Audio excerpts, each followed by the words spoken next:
जय गुरु गोरक्षनाथ दोस्तों, जय हिंद, जय भारत। मैं आपका साहिल सर फिर से हाजिर हूँ एक नए वीडियोस को लेकर के, एक नए टॉपिक को लेकर के। ठीक उसी तरह जैसे हम कल पढ़ रहे थे काव्य शास्त्र, यानी काव्य के लिए शास्त्र, संप्रदान तत्पुरुष, काव्य के लिए शास्त्र। राइट नाउ दोस्तों, काव्य के लिए शास्त्र, दैट इज कॉल्ड काव्य शास्त्र। सामासिक पद बन गया कौन सा? काव्य शास्त्र।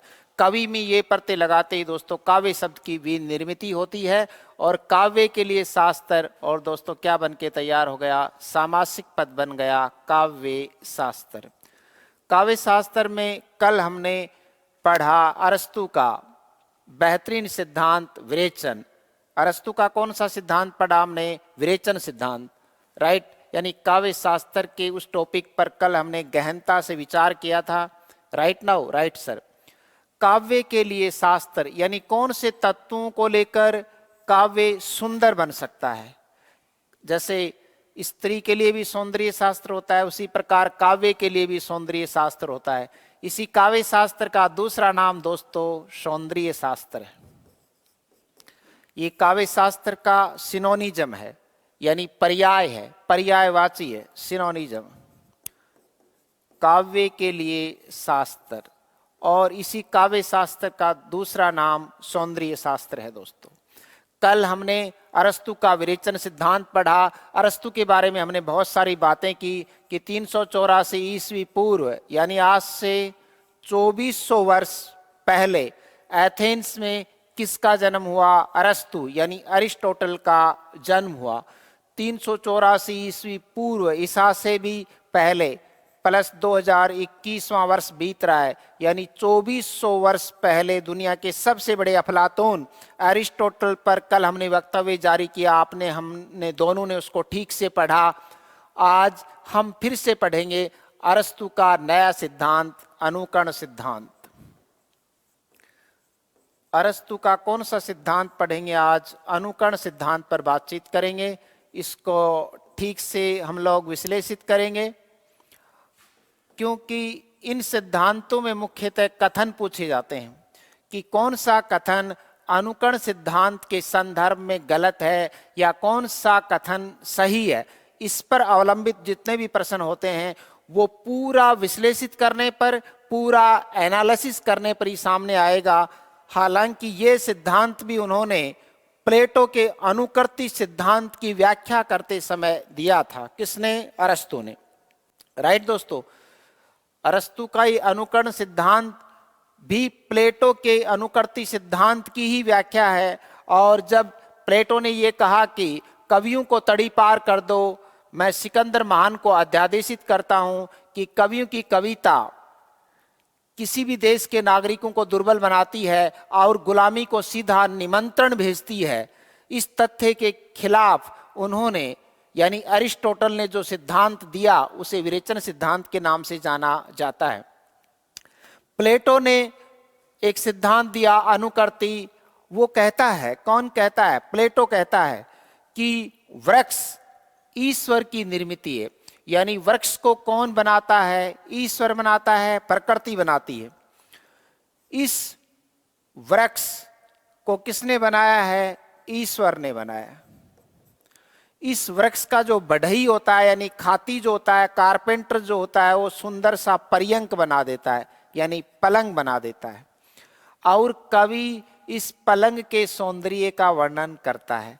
प्रथम सत्य, पहला सत्य ईश्वर प्लेटो के अनुसार, दूसरा सत्य ईश्वर की प्रतिकृति कौन? वृक्ष, और तीसरा सत्य पर्यंक यानी पलंग। और कवि इस पलंग के सौंदर्य का वर्णन करता है। अस्तु कवि की कविता तीसरे दर्जे का ज्ञान है, और तीसरे दर्जे का ज्ञान त्याज्य होता है, ऐसा मानना किसका था? प्लेटो का था। राइट, कवियों के प्रति उनकी धारणा भ्रामक थी। किसकी? प्लेटो की। प्लेटो की इसी अवधारणा को खंडित करते हुए किसने? उनके परम शिष्य अरिस्टोटल, अरस्तु ने कौन सा सिद्धांत दिया? अनुकरण सिद्धांत दिया, जिस पर हम बखूबी से विचार करेंगे दोस्तों। राइट, आपको सभी टॉपिक की पीडीएफ दी जाएगी, इसलिए आपको इनको लिखने की कतई आवश्यकता नहीं है। वीडियो को फिर से देख लीजिएगा। राइट, हम प्रत्येक टॉपिक को ठीक से एनालिसिस करेंगे, आपको सभी चीजों के नोट्स यानी पीडीएफ उपलब्ध हो जाएगी। Right sir. अरस्तु का कौन सा सिद्धांत पर बातचीत करेंगे दोस्तों? आज हम अनुकरण सिद्धांत पर बातचीत करेंगे। अरस्तु का अनुकरण सिद्धांत। Right sir.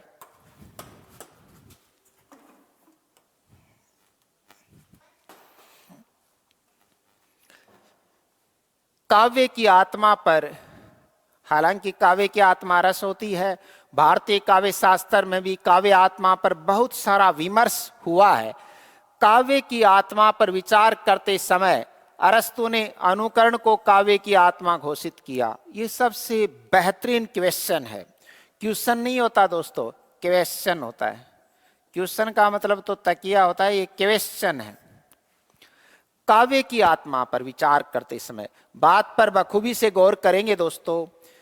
अगर आपसे ये पूछा जाए कि अरस्तु ने अनुकरण सिद्धांत किस प्रसंग पर दिया, तो आपका सही उत्तर होगा काव्य की आत्मा पर विचार करते समय अरस्तु ने किसको, अनुकरण को काव्य की आत्मा घोषित किया। जाहिराना तौर पर एक सवाल पुटअप होता है कि अरस्तु ने निम्नांकित में से किसे काव्य की आत्मा घोषित किया?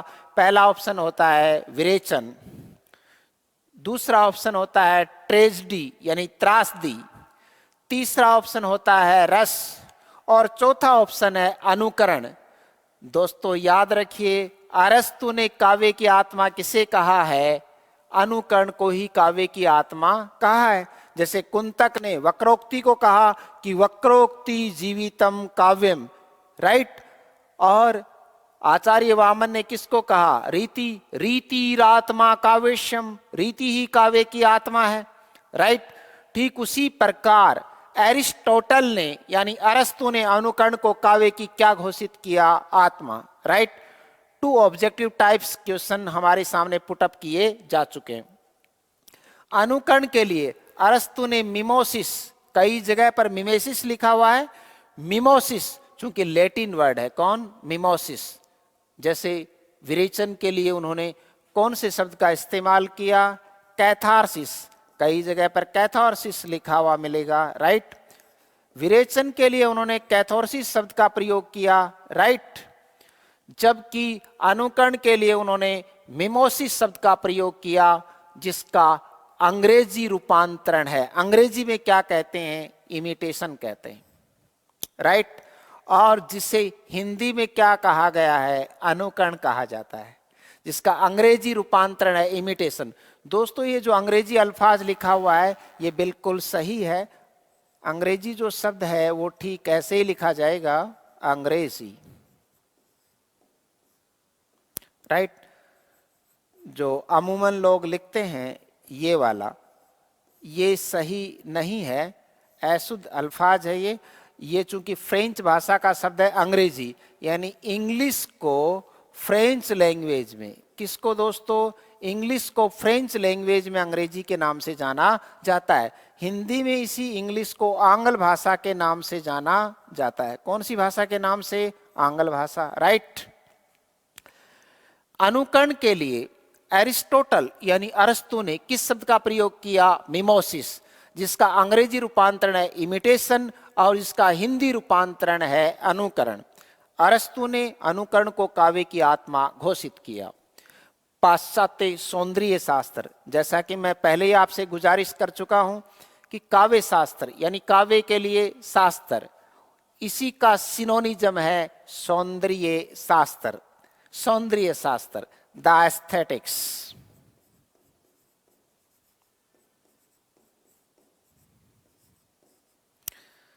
The aesthetics, right, that is called सौंदर्य शास्त्र। पाश्चात्य सौंदर्य शास्त्र या काव्य शास्त्रीय चिंतन में अनुकरण सिद्धांत का व्यापक प्रभाव एवं महत्व है। व्यापक प्रभाव है। काव्य शास्त्र कवियों के लिए भी शास्त्र होता है। आने वाले श्रेष्ठ कवि इसका अनुकरण करते हैं और काव्य शास्त्र का अध्ययन और मनन करने के पश्चात कविता की सृजना करते हैं। तो ये काव्य का सौंदर्य शास्त्र है। आने वाले कवियों पर इसका व्यापक प्रभाव पड़ा। किसका? अनुकरण सिद्धांत। अनुकरण सिद्धांत हो या अन्य कोई सिद्धांत हो काव्य शास्त्र का, वो काव्य के लिए एक ड्राफ्ट का काम करता है, एक पैमाने का काम करता है, एक दायरे का काम करता है कि इस दायरे में और इस तरह का काव्य रचा जाना चाहिए। Right sir. इसलिए अनुकरण सिद्धांत का आने वाले कवियों पर व्यापक प्रभाव पड़ा और इसका महत्व है दोस्तों निर्विवाद है। किसका महत्व है? निर्विवाद है अनुकरण सिद्धांत का। राइट। विरेचन के लिए उन्होंने कैथोरसिस शब्द का प्रयोग किया। और सौंदर्य शास्त्र का मतलब होता है द एस्थेटिक्स। अनुकरण का अंग्रेजी रूपांतरण है इमिटेशन। अनुकरण के लिए यूनानी शब्द जो प्रयुक्त किया उन्होंने वो था मिमोसिस। Right sir. आगे बढ़ते हैं। इस तथ्य का सूत्रपात कि किस प्रसंग पर बातचीत कब हो, एक्शन का रिएक्शन होता है, क्रिया की हमेशा प्रतिक्रिया होती है दोस्तों। तो राइट, इस तथ्य का सूत्रपात प्लेटो ने किया और कहा कि पहला सत्य वृक्ष है, दूसरा सत्य है सुंदर पर्यंक यानी सुंदर पलंग, जिसे किसने बनाया है? बढ़ई ने निर्मित, यानी कारीगर ने जिसे निर्मित किया है, कारपेंटर ने जिसे निर्मित किया है। और कवि उस पलंग के सौंदर्य का वर्णन अपनी कविता में करता है। किसमें करता है? अपनी कविता में करता है।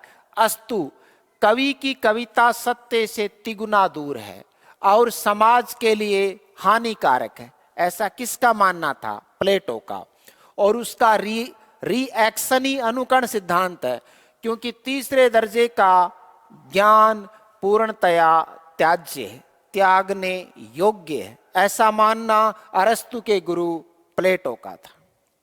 प्लेटो कहता है कि ये ईश्वर है यानी प्रकृति है, प्रकृति ने अपनी प्रतिकृति बनाई यानी वृक्ष। तो ये प्रथम दर्जे का ज्ञान, ये दूसरे दर्जे का ज्ञान। तीसरा, बढ़ई ने क्या बना दिया? पर्यंक यानी पलंग बना दिया। इस पलंग के सौंदर्य का वर्णन कवि अपनी कविता में करता है। मान लीजिए किसमें करता है? कविता में करता है। अस्तु कवि का ज्ञान तीसरे दर्जे का ज्ञान है और तीसरे दर्जे का ज्ञान समाज के लिए हानिकारक व त्याज्य है, ऐसा मानना था किसका? प्लेटो का। प्लेटो ने अनुकर्ती सिद्धांत में ऐसा माना है कि ये जो प्रकृति है ये विधाता की क्या है? अनुकर्ती है, और इसी अनुकर्ती का वर्णन कवि करता, ऐसा किसने माना है? प्लेटो ने। इसका रिएक्शन ही एरिस्टोटल का यानी अरस्तु का दोस्तों अनुकरण सिद्धांत है। Right sir. आगे बढ़ें? Yes sir. प्लेटो की इस विचारधारा की व्यापक संदर्भों में व्याख्या, एक्शन का रिएक्शन होता है। प्लेटो की इस विचारधारा की व्यापक संदर्भों में व्याख्या उनका परम शिष्य अरस्तु करता है, जिसका प्रभाव और परिणाम ये हुआ कि कुछ आलोचकों ने तो अनुकरण को अरस्तु का सिद्धांत मान लिया, हाँ, जबकि सच यह है कि यह सिद्धांत पहली बार प्लेटो ने प्रतिपादित किया था। किस नाम से? अनुकर्ती सिद्धांत के नाम से प्रतिपादित किया था। और कला व साहित्य में जीवन का वर्णन कितना होना चाहिए और प्रकृति का चित्रण कितना होना चाहिए, जैसा कि छायावाद में है, प्रकृति के तत्वों का कितना अनुपात है उसमें, उस बात पर। कला और साहित्य में जीवन और प्रकृति का चित्रण निश्चित रूप से रहता है, इसमें तो संदेह नहीं किया जा सकता, क्योंकि मनुष्य का जीवन प्रकृति की गोद में व्यतीत होता है। अरस्तु पहला विचारक है जिसने काव्य में प्रकृति और जीवन के तत्वों का पारस्परिक अनुपात निर्धारित करने का यत्न किया है, प्रयास किया है और ये बताया है कि कवि प्रकृति का अनुकरण अवश्य करता है पर वो जीवन के प्रसंग में करता है और कवि हमें वो दिखाने में सक्षम है जो ईश्वर दिखाने में भी सक्षम नहीं है। ऐसा मानना है, मेरा भी ऐसा मानना है और किसका भी ऐसा मानना है, अरस्तु का भी। कवि का आदेश ईश्वर को मानना पड़ता है। कवि के द्वारा बनाए गए छंद, कवि के द्वारा बनाए गए मंत्र से ईश्वर को आना ही पड़ता है, राइट। वो मंत्र, उस मंत्र से ईश्वरीय शक्ति उत्कीलित होती है और बाहर निकलकर प्रकट होती है, राइट। प्रकृति और जीवन के तत्वों का पारस्परिक अनुपात निर्धारित करने का क्या किया, प्रयास किया, किसने, अरस्तु ने, राइट दोस्तों, राइट सर। प्लेटो काव्य को त्याज्य मानते रहे और ईश्वर की सत्ता स्वीकार की है, किसने, प्लेटो ने। क्या प्लेटो ईश्वरीय सत्य को मानते हैं? कथन बिल्कुल सही है कि प्लेटो कौन से सत्य को स्वीकार करते हैं, ईश्वरीय सत्य को। ईश्वर परम सत्य है और कहते हैं कि ईश्वर की अनुकृति कौन है, संसार है। इसीलिए तो उन्होंने अनुकृति सिद्धांत दिया। इस अनुकृति का वर्णन कवि अपने काव्य में करता है, अतः वह सत्य से कोसों दूर है। वह कौन, कवि सत्य से कोसों दूर है, परंतु अरस्तु ने अनुकरण को अलग रूप में देखा और विभिन्न संदर्भों में अनुकरण की उन्होंने व्याख्या की है। किस किस रूप में देखा है, किसने, अरस्तु ने, राइट। अरस्तु अनुकरण को 3 रूपों में देखता है। जाहिराना तौर पर यह सवाल किया जाता है कि अनुकरण को कितने रूपों में देखा है, यानी मिमोसिस को कितने रूपों में उन्होंने देखा है।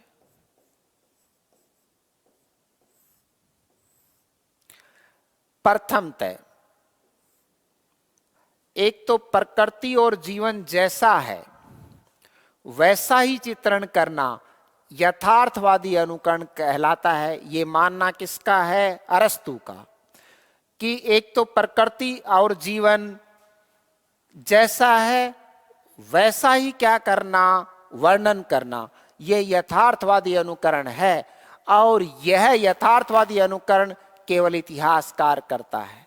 अगर ऐसा कवि भी कर ले तो अधम काव्य की रचना होती है, उत्तम काव्य की रचना नहीं हो सकती। अनुकरण को कितने रूपों में देखा है अरस्तु ने, 3 रूपों में देखा है। पहला है यथार्थवादी अनुकरण, दूसरा है भाववादी अनुकरण और तीसरा है दोस्तों आदर्शवादी अनुकरण। द्वितीयतः अपनी भावना के अनुरूप प्रकृति और जीवन का चित्रण करना, किसके द्वारा, कवि के द्वारा, अपनी भावना के अनुरूप, राइट। जो जिसको अच्छा लगता है सो ताही के पास, जो जाको भावता सो ताही के पास। कवि अपनी भावना के अनुरूप प्रकृति और जीवन का चित्रण करता है, इसे हम भाववादी अनुकरण के नाम से जानते हैं। तृतीय, प्रकृति और जीवन कैसा है और इसे कैसा होना चाहिए, ये कहलाता है आदर्शवादी अनुकरण। कि ये तो पशु प्रवृत्ति है कि आप ही आप चरे, मनुष्य तो वो है जो मनुष्य के लिए मरे। राष्ट्रवादी कवि कौन, मैथिलीशरण गुप्त ने कहा। तो ये जो अनुकरण है ये किस श्रेणी में आएगा, आदर्शवादी अनुकरण, राइट दोस्तों। पहला सवाल ये पैदा होता है, कथन, क्या प्लेटो ईश्वरीय सत्ता को स्वीकार करते हैं? बिल्कुल सही, सत्य कथन है, ईश्वरीय सत्ता को स्वीकार करता है। पर कवि की कविता को वह सत्य से कोसों दूर मानता है, राइट। पर उनके परम शिष्य अरस्तु ने इसे अलग रूप में देखा और अनुकरण को काव्य की आत्मा घोषित किया, किसने, अरस्तु ने। प्रथमतः एक तो प्रकृति और जीवन जैसा है वैसा ही चित्रण करना, कैसा चित्रण कहलाता है, यथार्थवादी, जो कि इतिहासकार करता है, जो कि अधम काव्य का रचनाकार भी करता है। द्वितीय, अपनी भावना के अनुरूप प्रकृति और जीवन का चित्रण करना, ये भाववादी अनुकरण है और ये कविता में होता है। और तीसरा अनुकरण आदर्शवादी है, यह भी कविता में होता है। यानी 2 अनुकरण कविता के लायक हैं, भाववादी और आदर्शवादी। ये इतिहास की परिधि के लिए उपयुक्त माना गया है। प्रथम अनुकरण इतिहासकार करता है, इसको जोड़ लेना, ये प्रत्यय है। चित्र में लगाने से चित्रकार, कहानी में कहानीकार, मूर्ति में मूर्तिकार, इतिहास में लगाने से इतिहासकार। प्रथम अनुकरण इतिहासकार करता है, दूसरा व तीसरा अनुकरण यानी भाववादी और आदर्शवादी अनुकरण कवि करता है। अपने आप में ये सवाल है कि कवि कथन है कि कवि भाववादी व आदर्शवादी अनुकरण करता है, बिल्कुल सही है। कौन सा अनुकरण करता है कवि? या तो भाववादी करता है या आदर्शवादी। अरस्तु ने अनुकरण के कितने सोपान माने हैं? 3, यथार्थवादी, भाववादी और दोस्तों कौन सा? आदर्शवादी। Right now, right sir. अरस्तु ने माना है कि कवि हमें वो दिखाता है जो ईश्वर दिखाने में असमर्थ है। यानी मन में जितनी भी गुफाएं होती हैं, मानव मन की गुफाओं को खोलने में केवल और केवल कवि ही सक्षम है। अन्यथा कुंती ने अंत समय तक भी नहीं बताया था कि कर्ण मेरा पुत्र है। पर महाभारत के पश्चात जब तिलांजलि दे रहे थे, तब भगवान कृष्ण पूछते हैं, उनसे सवाल करते हैं कि कुंती, हे बुआ कुंती, उनको भी याद कर लो जिस किसी को और तिलांजलि देनी हो। बार बार कहने पर मन की गुफा उमड़ पड़ती है और वो कहती है अपने पुत्रों से कि अपने ज्येष्ठ भ्राता कर्ण को भी क्या देओ? तिलांजलि देओ। राइट। तो जो हमें ईश्वर नहीं दिखाता, वो दिखाने में सक्षम होता है कौन? कवि। अरस्तु ने माना है कि कवि हमें वो दिखाता है जो ईश्वर दिखाने में असमर्थ है। अर्थात कवि प्रकृति के अभावों की क्या करता है? पूर्ति करता है। सर, प्रकृति के अभाव, मान लीजिए कोई लड़का काला है तो गीत गाता है, काले हैं तो क्या हुआ, दिल वाले हैं। राइट। तो प्रकृति अभाव की वो इस गीत के माध्यम से क्या कर रहा है? पूर्ति कर रहा है, अभावों की पूर्ति करता है। अतः कवि का काव्य ईश्वरीय शक्ति का पुनरुत्पादन करता है। कौन सी शक्ति का? ईश्वरीय शक्ति का पुनरुत्पादन करता है। कैसे? महात्मा बुद्ध को खीर खिलाने जाती है एक लड़की, एक अल्हड़ लड़की, और भगवान महात्मा बुद्ध जिस जिस पेड़ के नीचे बैठ करके तपस्या करते थे, उस पेड़ के नीचे वो जाती है खीर लेकर के, लेकिन अंततः वो मिलते नहीं हैं। जब वो मिलते नहीं हैं, इससे पहले का क्या घटनाक्रम है कि उसके शरीर पर जो एक बहुत बड़ा फोड़ा था, नासूर था उस अल्हड़ लड़की के, वो फोड़ा ठीक हो गया, उसका दर्द क्या हो गया? कम हो गया। तो जहां तपस्या करते थे कौन? राजकुमार सिद्धार्थ उर्फ महात्मा बुद्ध, वहां खीर का प्याला लेकर के खड़ी हो गई और कहने लगी, बोधि वृक्ष तल ढूंढ रही है, लिए सुजाता खीर तुम्हें, इन अधरों की प्यास बुझाऊं, इन गुल्फों की मुहर लगाऊं, गई वेदना अब क्या गाऊं, मधुर हुई मुस्कान अब तो पधारो भव भव के भगवान। तब उसके सामने प्रकट होते हैं कौन? महात्मा बुद्ध प्रकट होते हैं, भगवान बुद्ध प्रकट होते हैं। दोस्तों, काव्य ईश्वरीय शक्ति का पुनरुत्पादन करता है। यह आपूर्ति यानी प्रकृति जो कमी छोड़ देती है, यह आपूर्ति केवल और केवल, सिर्फ और सिर्फ, महज और महज, फकत और फकत, केवल और केवल कवि के द्वारा ही संभव है। केवल में ये प्रत्यय लगाने पर केवल्य बन जाएगा, जिसकी प्राप्ति भगवान महावीर को हुई थी। आपूर्ति केवल कवि के द्वारा ही संभव है, क्योंकि कवि के पास एक मूर्ति विधायनी शक्ति होती है। सर, कौन सी मूर्ति विधायनी शक्ति होती है? बिंब की शक्ति होती है उसके पास, बिंबात्मकता होती है, बिंब की शक्ति होती है। जैसे मैं आपसे कहूं कि गजगामिनी, हथनी की तरह चलने वाली गजगामिनी, मृगलोचनी और दाड़िम जैसे दंत, तोते जैसी नासिका हो, राइट, और 46 किलो वजन, बाएं गाल पर तिल का निशान हो, राइट, ऐसी लड़की की जब हम कल्पना करते हैं तो हमारे सामने एक चाक्षुष बिंब बन जाता है। उसी प्रकार कवि ईश्वरीय बिंब का क्या करता है? निर्माण करता है। जैसा कि दिनकर लिखते हैं उर्वशी के लिए, और राजा पुरुरवा के मुख से कहलवाते हैं, एक मूर्ति में किस भांति सिमट गई सिद्धियां सारी, एक मूर्ति में किस भांति सिमट गई सिद्धियां सारी, कब था ज्ञात मुझे इतनी सुंदर होती है नारी। राइट, रामधारी सिंह दिनकर ने ये उर्वशी में लिखा है, और ये पंक्तियां उर्वशी का केंद्र बिंदु है। राइट, कि एक मूर्ति में किस भांति सिमट गई सिद्धियां सारी, एक मूर्ति में किस भांति सिमट गई सिद्धियां सारी, कब था ज्ञात मुझे इतनी सुंदर होती है नारी। राइट, रामधारी सिंह दिनकर। दोस्तों, हाँ सर, गला थोड़ा बेवफा है, बेवफाई के दौर से गुजर रहा है, धीरे धीरे ठीक होगा। कवि के पास एक बिंबात्मक शक्ति होती है, एक मूर्ति विधायनी शक्ति होती है, अतः शब्दों के माध्यम से हमें वो दिखाता है जिसे ईश्वर दिखाने में भी दोस्तों क्या नहीं है, सक्षम नहीं है। राइट, कवि स्वयंभू होता है, कवि ब्रह्मा होता है। इसीलिए तो ब्रह्मा जी को भी सनकादिक ऋषि के पास जाना पड़ा था। ऋषि का मतलब कवि, ऋषि पढ़ने वाला, ऋषि यानी वेद। सनकादिक के पास गए कौन? ब्रह्मा जी। कहा कि मैं ज्ञान को फैलाऊंगा। सनकादिक ऋषि ने कहा कि आप मौन रहते हैं, आप ज्ञान का फैलाव नहीं कर पाएंगे। ब्रह्मा जी ने कहा नहीं, मैं करूंगा। लेकिन जब ये कार्य ब्रह्मा जी से पूर्ण नहीं हो पाया तो उन्होंने ये कार्य मुनियों को दिया। लेकिन मुनि में ऐ प्रत्यय लगा दो, मौन। मुनि वो है दोस्तों, मुनि वो है जो क्या रहता है? मौन। तो मुनियों के द्वारा भी ये कार्य संभवा नहीं हुआ। तो सर फिर क्या किया ब्रह्मा जी ने? एक मानस पुत्र पैदा किया। कौन सा? नारद। लेकिन नारद ने कहा कि कोरा ज्ञान यानी रसहीन ज्ञान का कभी फैलाव नहीं हो सकता, इसलिए मानस पुत्री पैदा की। कौन सी? सरस्वती। सरस्वती।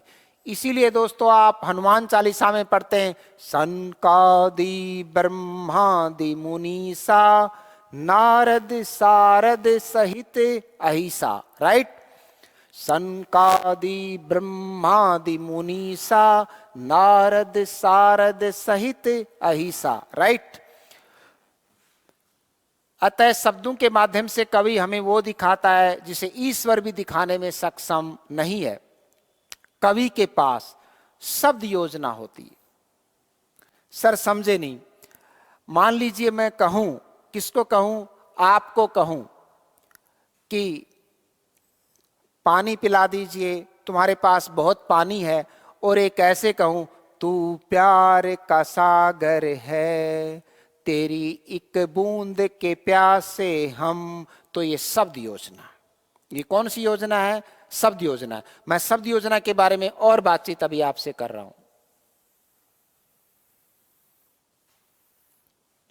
मान लीजिए मैंने किसी को कहा कि मैं तुझे सांझ सवेरे, दिन में तो लावणी करूंगा, मैं तुझे सांझ सवेरे चाहूंगा। कितने शब्द हो गए? 1 2 3 4 और 5। इनको उल्टा कर लो, इन्हीं शब्दों को। देखिए, चाहूंगा मैं तुझे सांझ सवेरे, शब्द उतने ही हैं।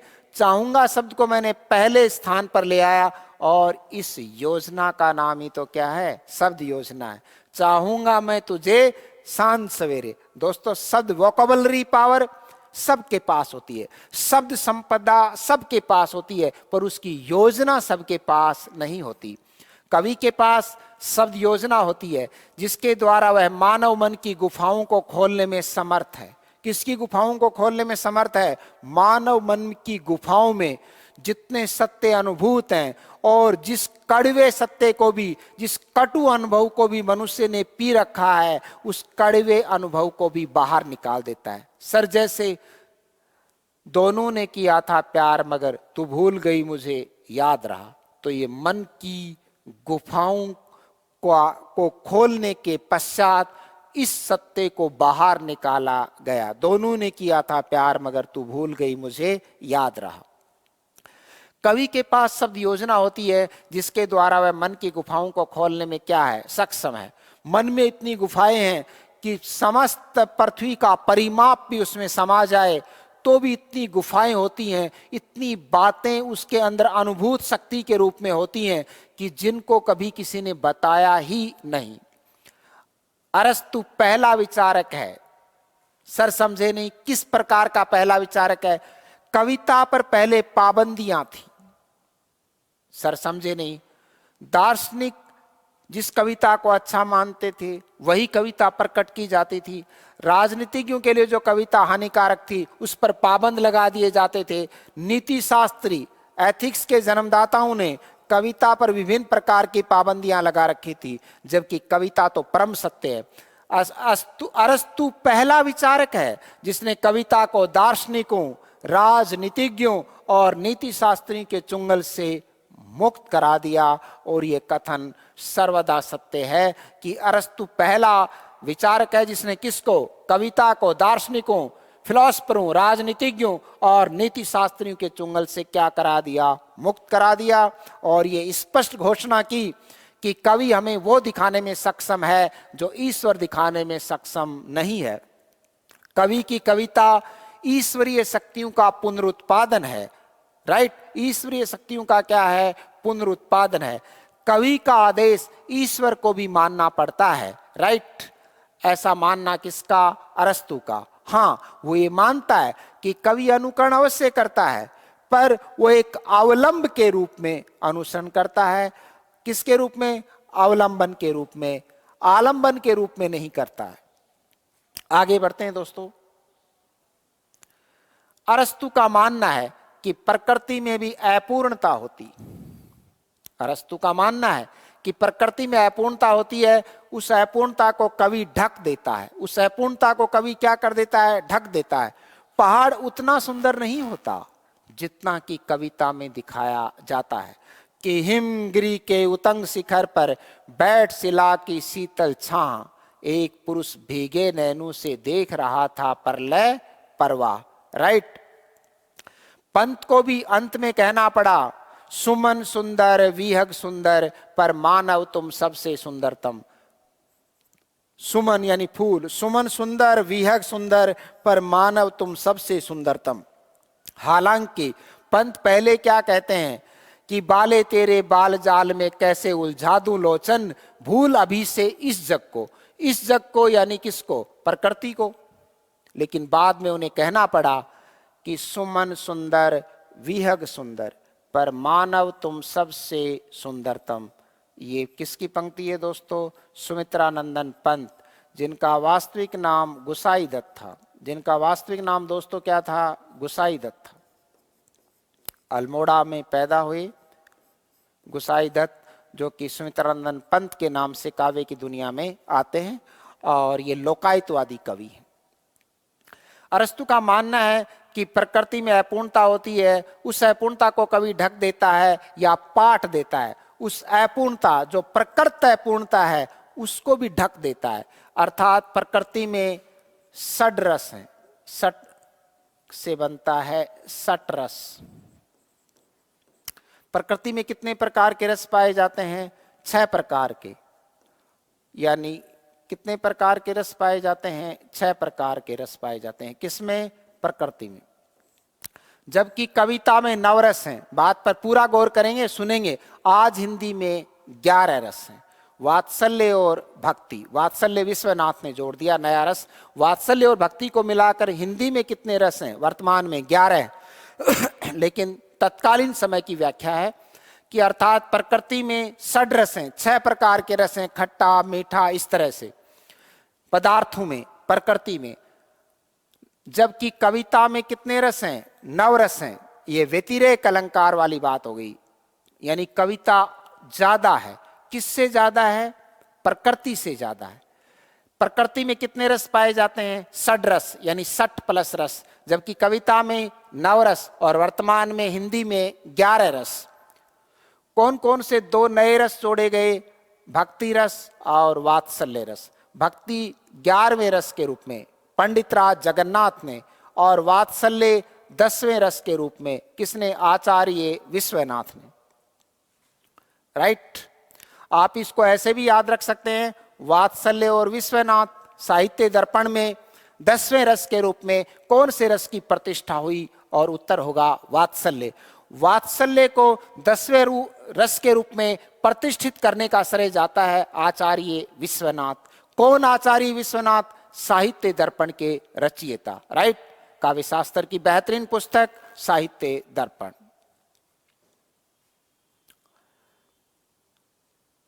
ईश्वर से भी ज्यादा देता है कौन? देता है ईश्वर से भी ज्यादा कौन देता है? कवि देता है। अरस्तु का मानना है कवि, कवि में ये प्रत्यय लगा दें तो काव्य। दोस्तों हाँ सर, कवि में ये प्रत्यय प्रयोगित होने पर जिस शब्द की निर्मित होगी दैट इज कॉल्ड काव्य। अरस्तु का मानना है कि कवि वस्तुओं को यथास्थिति एज इट इज यथास्थिति रूप में वर्णित नहीं करता। अगर कवि काव्य को यथास्थिति रूप में वर्णित कर दे तो वो या तो इतिहास है या फिर अधम काव्य है। कौन सा काव्य है? अधम काव्य। यथास्थिति रूप में वर्णित नहीं करता अर्थात कविता के संदर्भ में जीवन के भावों से, कविता के संदर्भ जीवन के भावों से जोड़ते हुए उसे व्यक्त करता है। किसे जोड़ते हुए? जीवन के भावों से उसे जोड़ते हुए। सर कैसे? दुख ही जीवन की कथा रही, क्या कहूं आज जो नहीं कही। Right right. तूफान कितना भी हो, अब देखिए प्रकृति है, तूफान तो एक प्रकृति है। तूफान कितना भी हो हाथ उठाए रखना, दलदल कितना भी हो पांव जमाए रखना, कौन कहता है छलनी में पानी नहीं रुकता, मेरे यारो बर्फ जमने तक हाथ लगाए रखना। इसका मतलब क्या हुआ? धैर्य रखना है। तूफान कितना भी हो हाथ उठाए रखना, दलदल कितना भी हो, किसमें? जीवन में। दलदल कितना भी हो पांव जमाए रखना, कौन कहता है छलनी में पानी नहीं रुकता, मेरे यारों बर्फ जमने तक हाथ लगाए रखना। तो आप भी धैर्य रखना और साहिल सर की तमाम क्लासों को बड़ी शिद्दत के साथ आप पढ़ते रहिएगा और मैं यकीनन कोशिश करूंगा कि इस ज्ञान सुधा सरोवर में आपकी ज्ञान पिपासा को मैं पूर्ण करने की कोशिश करूंगा, राइट। और समय समय पर आपसे सुझाव हम लेते रहेंगे, उन सुझावों का परिपालन होगा। व्यक्त करता है। अरस्तु का मानना है कि जो परिवार, जो राष्ट्र, जो समाज साहित्य से या कविता से दूरियां बना लेता है, उस समाज और उस राष्ट्र का विनाश एक न एक दिन क्या है? अवश्यंभावी। शब्द सर्वोपरि है। अगर आप ये मानते हैं कि आपके घर पर नकारात्मक शक्तियां हैं तो हनुमान चालीसा का पाठ कर दिए 40 बार शनिवार को। कितनी बार? इसीलिए तो वो 40 है। नैन 25 ही है, शिवा 52 है, हनुमान क्या है? 40 है, राइट। 40 बार पाठ करने से नकारात्मक शक्तियां दूर चली जाएंगी, क्योंकि शब्द ही दोस्तों क्या है? सर्वोपरि है। कुछ लोगों को ऐसा लगता है कि किसी ने उसके ऊपर जादू टोना अथवा मंत्र शक्ति का प्रयोग कर दिया। चाहे कोई आप पर कितनी मंत्र शक्ति का प्रयोग कर दे, दोस्तों आप किसको पढ़ते रहें? राम रक्षा स्रोत। दुनिया में आपका ईश्वर भी कुछ नहीं बिगाड़ सकता, क्योंकि राम से बड़ा राम का नाम है। आप राम रक्षा स्रोत का पाठ करते रहें। किसी ने भी आप पर कुछ कर दिया है, यकीनन उसका कोई प्रभाव आप पर नहीं पड़ेगा। इसीलिए कहा है कविता से दो, कविता है वो भी राम रक्षा स्रोत अपने आप में क्या है? कविता है। गीता अपने आप में क्या है? एक कविता है। अरस्तु का मानना है गीता एक दिन की कविता होती तो वो गीत होता, उसे 18 दिन तक गाया तो गीत से क्या बन गया? गीता। अरस्तु का मानना है कि जो परिवार, राष्ट्र व समाज साहित्य या कविता से दूरी बना लेता है, उसका एक न एक दिन विनाश अवश्यंभावी है। राइट दोस्तों? Right sir. आगे बढ़े? यस।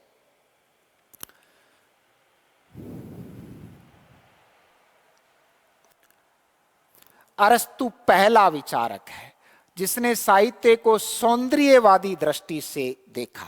सर समझे नहीं, काव्य वो है जिसकी उपयोगिता हो।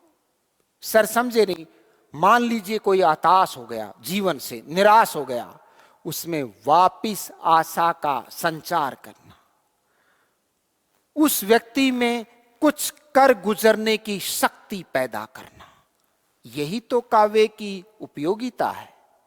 उसमें नव स्फूर्ति का संचार करना, राइट। कोई देश किसी देश को कह दे कि मैं तेरा ये कर दूंगा, तो मैं भारत की तरफ से कहता हूं न खंजर उठेगा न तलवार चलेगी, ये बाजू तो कई मर्तबा आजमाए हुए हैं। तो ये वीर रस, न खंजर उठेगा न तलवार चलेगी, ये बाजू तो कई मर्तबा क्या है, आजमाए हुए, राइट। मान लीजिए किसी की प्रेमिका या किसी का प्रेमी धोखा दे दे और उसके पास उसके लिए समय नहीं हो, तो प्रेमचंद क्या कहते हैं अपनी प्रेमिका से, सुनिएगा। तुम्हें गैरों से कब फुर्सत और हम अपने गम से कब खाली। दोनों को ही फुर्सत नहीं है। तुम्हें गैरों से कब फुर्सत और हम अपने गम से कब खाली, दोनों ही खाली नहीं है। तुम गैरों की वजह से और हम गम की वजह से। तुम्हें गैरों से कब फुर्सत, हम अपने गम से कब खाली, दोनों ही खाली नहीं है। चलो बस हो चुका मिलना, न तुम खाली न हम खाली, राइट। कविता से विरेचन होता है, नव भावों की स्फूर्ति होती है, नव उत्साह का संचार होता है। उत्साह में बुद्धि और शरीर दोनों साथ काम करते हैं। बुद्धि और शरीर दोनों साथ साथ काम कर रहे हैं, यकीनन आपके जीवन में क्या है, उत्साह। और इस उत्साह का संचार किसके माध्यम से होता है, कविता के माध्यम से होता है। किसका संचार, उत्साह का संचार किसके माध्यम से होता है दोस्तों, कविता के माध्यम से होता है।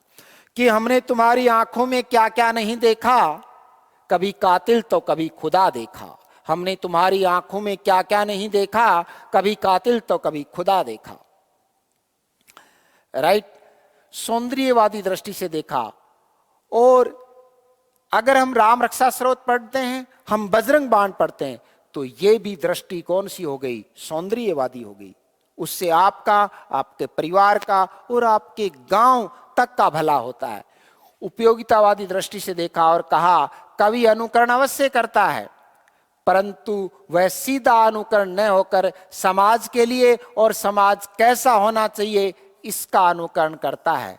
अनुकरण अवश्य करता है, पर वो एक आनुपातिक अनुकरण है। कौन सा अनुकरण है, आनुपातिक। एक अनुपात में प्रकृति को साथ लेकर के चलना पड़ता है।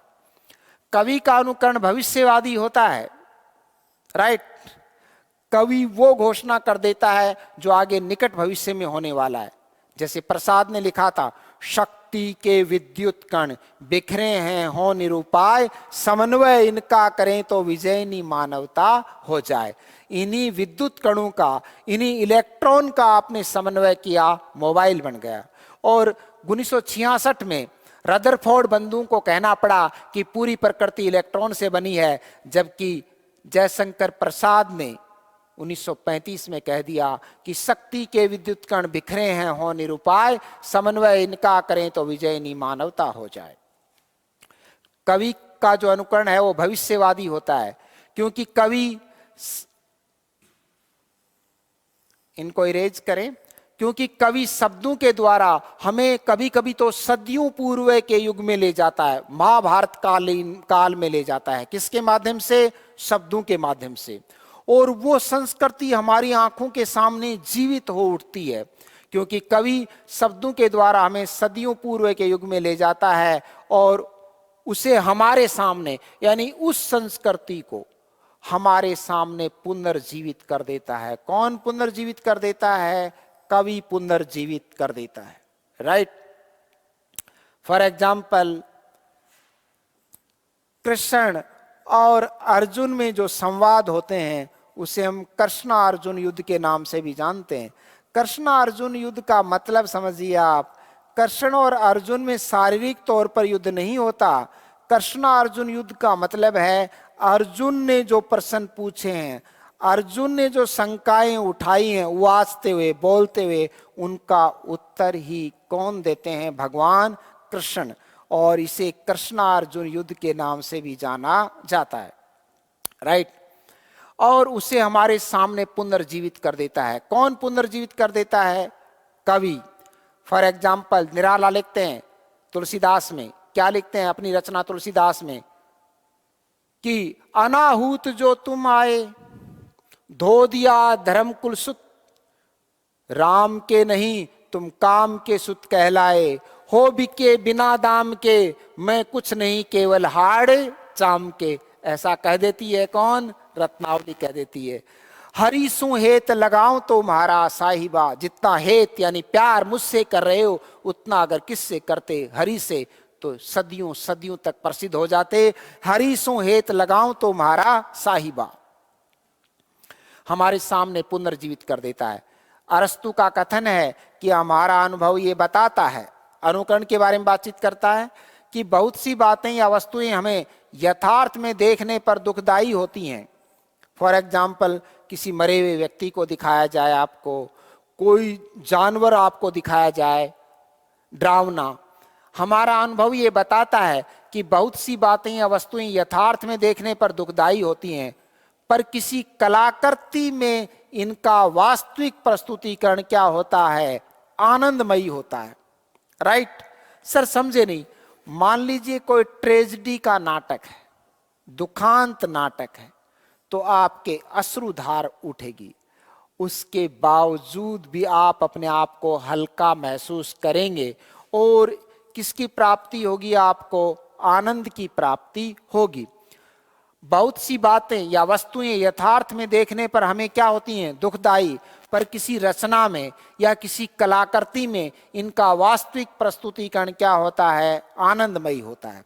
मान लीजिए दो लोग तलवार से लड़ रहे हैं, तो यह आपके लिए देखना क्या होगा? दुखदाई। लेकिन अगर किसी चित्र में चित्रकार के द्वारा ऐसा दिखाया जाता है तो वो आपके लिए दुखदाई नहीं होता। राइट राइट सर, आगे बढ़े। Yes sir. जैसे फॉर एग्जाम्पल, खूंखार जानवरों व मृतक व्यक्तियों को देखना भय उत्पन्न करता है। हमारे अंदर क्या उत्पन्न करता है? भय। और भय ही सबसे बड़ा न्याय है। अब्राहम लिंकन, राम भी कहते हैं भय भिन्न होत न प्रीत। जैसे खूंखार जानवरों व मृतक व्यक्तियों को देखना भय उत्पन्न करता है, पर किसी रचना, कलाकृति या चित्र में उसे देखना भय उत्पन्न नहीं करता। उसको देखने से हमारी भावना का परिष्कार होता है, विरेचन होता है। अरस्तु के विचार से विषादांत नाटक, विषाद, विषाद यानी दुख, वी प्लस साद, साद का मतलब होता है दुख, ये सलाद नहीं साद है। अव लगा दें तो अवसाद, वी लगा दिया तो विषाद। ई के सामने जब दंतोष्ठ स होता है तो वह मूर्धन्य स में कन्वर्ट हो जाता है और क्या बन गया? विषाद। शीशे की उम्र प्यार की, टूटा तो विषाद क्या, दिल अगर टूटा किसी का तो इसमें हैरत की बात क्या। शीशे और दिल को दोस्तों एक ना एक दिन टूटना पड़ता है, इसमें हैरत की यानी आश्चर्य की कोई बात नहीं है। अरस्तु के विचार से विषादांत नाटक अर्थात ट्रेजेडी यानी त्रासदी, ट्रेजेडी की अनुभूति न केवल जीवन की परिस्थितियों का अनुकरण होता है, अपितु वह मानव मन में करुणा को जगाती है। महाभारत नामक रचना भी एक ट्रेजेडी है जिसमें 18 पर्व है। देखिए, महाबली कर्ण वीर गति को प्राप्त हुए, फिर भी उसे पर्व का नाम दिया और क्या कहा? कर्ण पर्व के रूप में मनाया गया। विषादांत होते हुए भी, ट्रेजेडी होते हुए भी क्या नाम दिया गया है? पर्व। इसीलिए तो महाभारत में पाठों का नाम पर्व है। राइट। रामायण में पाठों का नाम कांड है, कामायनी में पाठों का नाम सरग है, रामचंद्रिका में पाठों का नाम समय है। राइट। 18 पर्व हैं, किसमें? महाभारत नामक जो ट्रेजेडी का ग्रंथ है, काव्य है, उसमें 18 पर्व हैं। अरस्तु के विचार से विषादांत नाटक अथवा ट्रेजेडी की अनुभूति न केवल जीवन की परिस्थितियों का अनुकरण होता है, अपितु वह मानव मन में करुणा को जगाती है। अनुस्वार नहीं आएगा इस पर। ऐसी घटनाएं मन पर गहरा प्रभाव डालती हैं और मनुष्य के व्यक्तित्व का निर्माण करती हैं।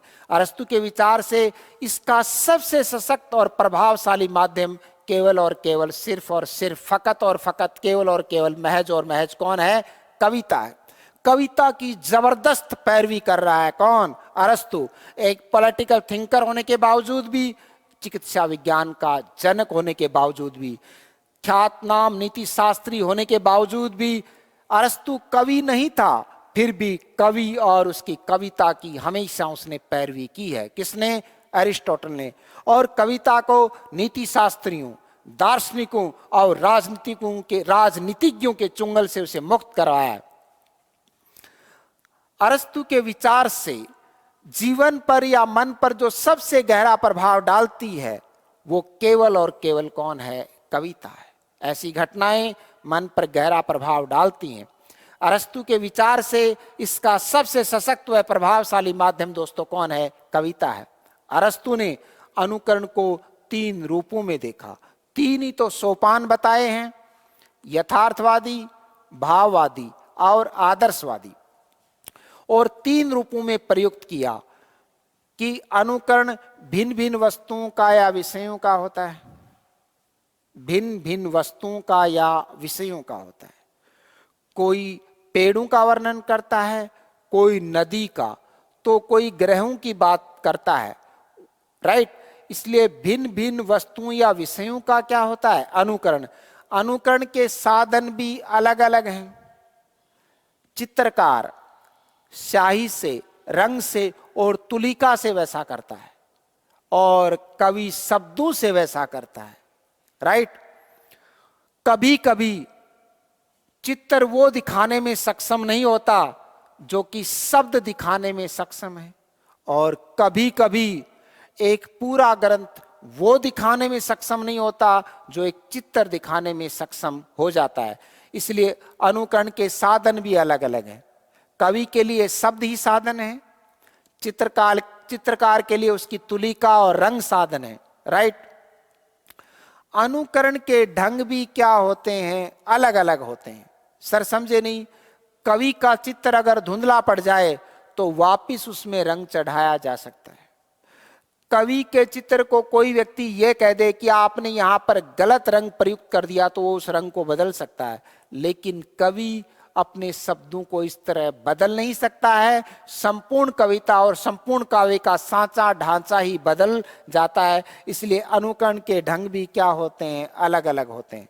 दूसरी बात, चित्र की महिमा और उसका सौंदर्य युग के अनुसार फीका पड़ जाएगा, लेकिन कविता का सौंदर्य कभी फीका नहीं पड़ता। 10,000 साल पहले भी कोई कविता अगर श्रृंगार रस दे रही थी तो 10,000 साल बाद भी वही श्रृंगार रस देगी।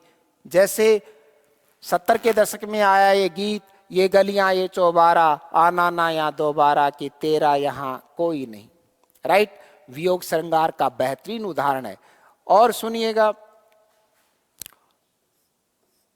तुमसे नाराज नहीं जिंदगी हैरान हूं मैं, तेरे मासूम सवालों से परेशान हूं मैं, राइट। ये वात्सल्य का गीत है जो अपनी बेटी को समझाते हुए एक फिल्म में एक हीरो गाते हैं, राइट। तो जो वात्सल्य है, जो श्रृंगार है, ये 10,000 साल बाद भी वैसा ही रहेगा। जैसे मैं वीर रस की बात करूं जिसमें औज गुण है, यदा यदा ही धर्मस्य गला निर्भवति भारतय, भारतय यानी अर्जुन, यदा यदा ही धर्मस्य गला निर्भवति भारतय अभ्युत्थानम धर्मस्य तदात्मानम सृजामहिम, तब तब मेरा जन्म होता है, राइट। तो ये वीर रस है और औज गुण है।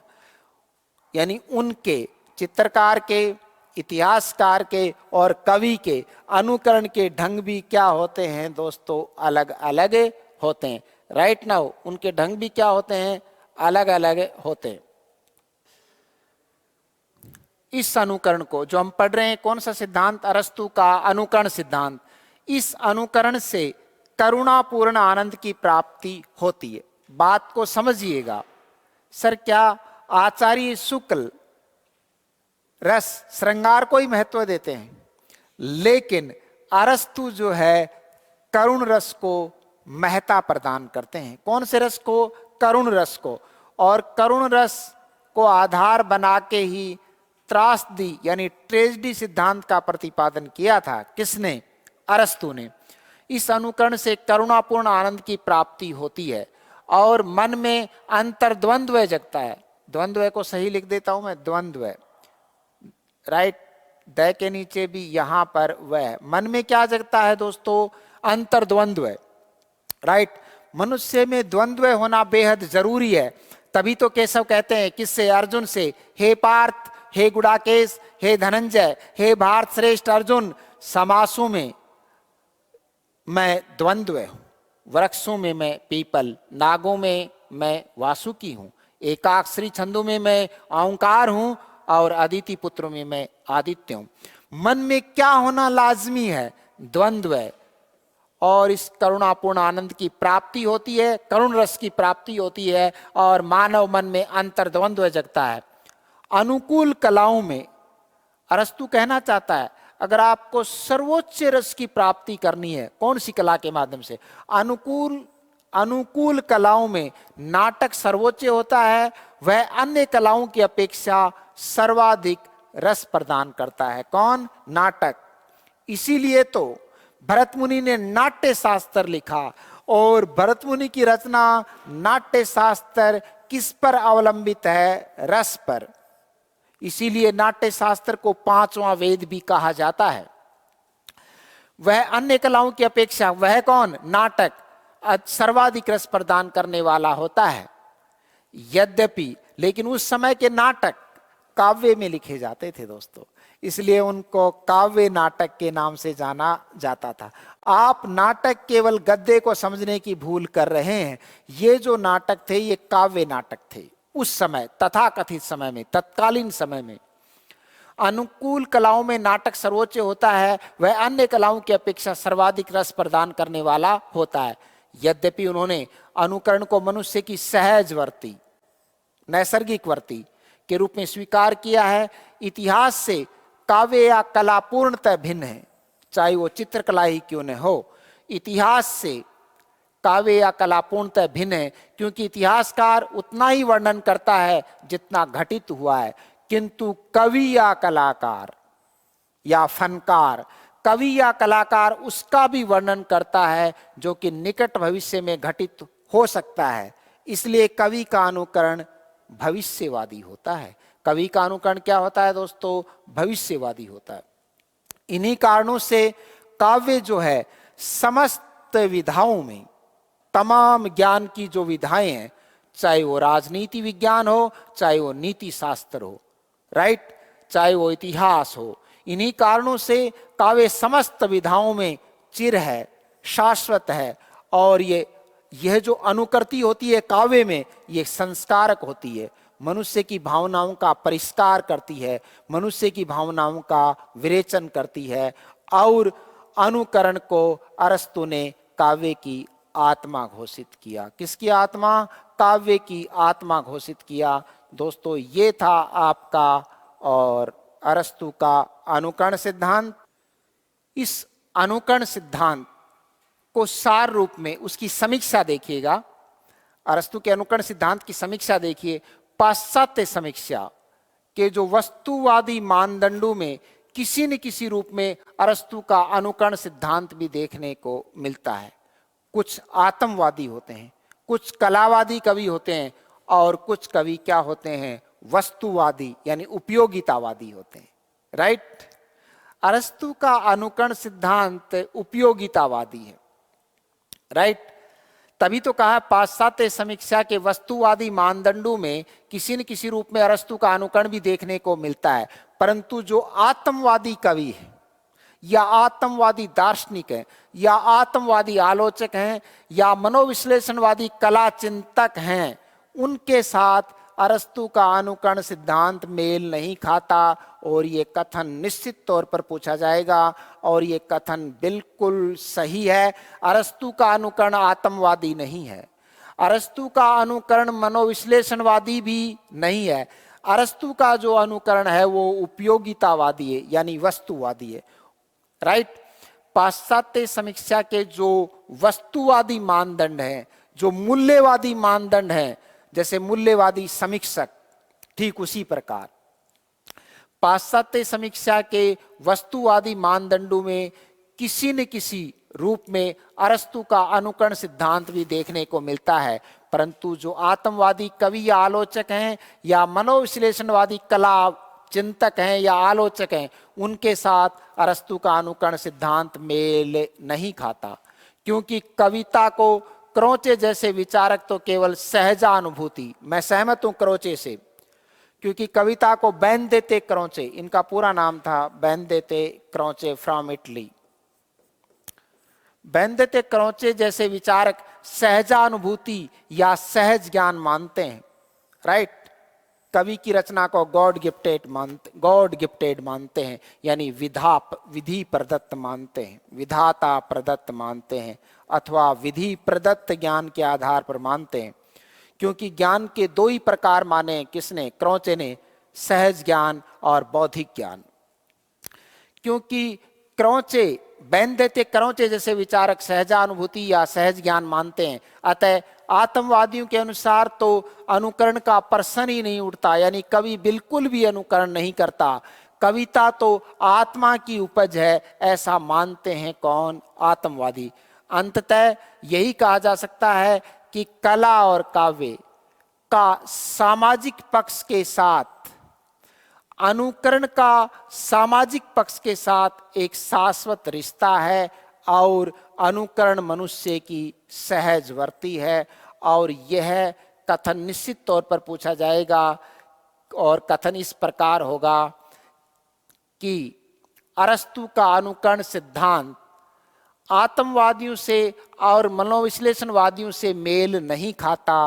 बिल्कुल सही कथन है कि ये किस से, जो आत्मवादी कला चिंतक हैं अथवा मनोविश्लेषणवादी जो कला चिंतक हैं, उनसे अनुकरण सिद्धांत मेल नहीं खाता। बिल्कुल सही है। अनुकरण मनुष्य की कौन सी वर्ती है, सहज वर्ती है।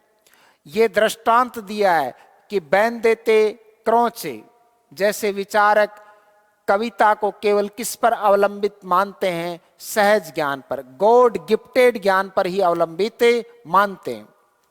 अस्तु समीक्षा जगत में, क्रिटिसिज्म में, आलोचना जगत में अरस्तु के अनुकरण सिद्धांत का महत्व निर्विवाद है।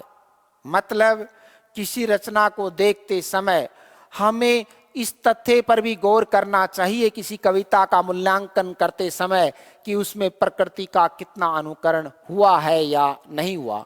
अनुकरण सिद्धांत का महत्व निर्विवाद है। अरस्तु पहला विचारक है जिसने कविता को महिमा मंडित किया, पहला दार्शनिक है, पहला विचारक है। चूंकि ये कवि नहीं है इसलिए कहना पड़ रहा है कि अरस्तु पहला विचारक है जिसने कविता को महिमा मंडित किया। कविता को दार्शनिकों, राजनीतिज्ञों और दर्शन शास्त्रियों एवं नीति शास्त्रियों के चुंगल से मुक्त करवाया, जिसने कविता को महिमा मंडित किया और संपूर्ण संसार को उसकी उपयोगिता, उसकी यानी कविता की उपयोगिता या उसके सौंदर्य से दोस्तों क्या करवाया, अवगत करवाया। ये था दोस्तों अरस्तु का अनुकरण सिद्धांत। और इस अनुकरण सिद्धांत पर आधारित जितने भी वस्तुनिष्ठ प्रश्न होंगे, यानी वस्तु पर केंद्रित, ऑब्जेक्ट पर केंद्रित प्रश्न होंगे, आपको निश्चित तौर पर सारे करवाए जाएंगे। उनकी पीडीएफ मुहैया करवाई जाएगी और डाउट क्लासेज में आपके जो भी डाउट होंगे उन्हें क्लियर करेंगे। मैं ये समझता हूँ कि मैं इस ज्ञान पिपासा में आपका सहयोग करूँगा। ये ज्ञान सुधा सरोवर में, ये ज्ञान सुधा सरोवर आपका हमेशा स्वागत करता रहेगा और एक कोशिश करेंगे जो ज्ञान मुझे आता है उसको ठीक से मैं आप तक पहुंचा सकूं, आप उसे ठीक से आत्मसात कर सकें। That's all, time is over. मैं आपका साहिल सर।